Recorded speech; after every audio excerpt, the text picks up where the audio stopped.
Drumstick paling ngenah di ape ya. Ngemol ke ape tuh enaknya bisa sambil jalan-jalan dan makan segala ayam. Nah, salah satu Koko Just Nine makanan favorit Mimin ada di food court. Pota Wings. Harganya terjangkau, rasanya wow.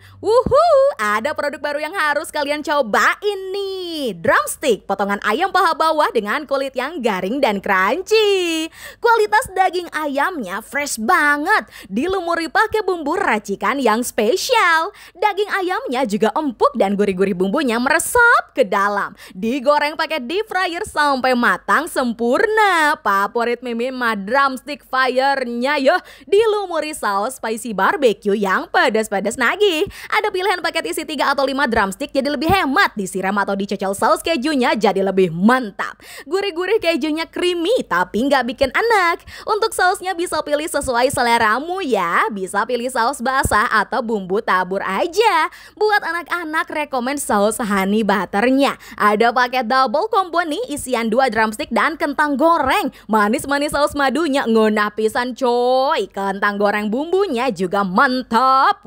Ada paket drumstick 22.000 dah dapat 1 nasi dan 1 drumstick murcenya. Hayu makan drumstick di Pota Wings.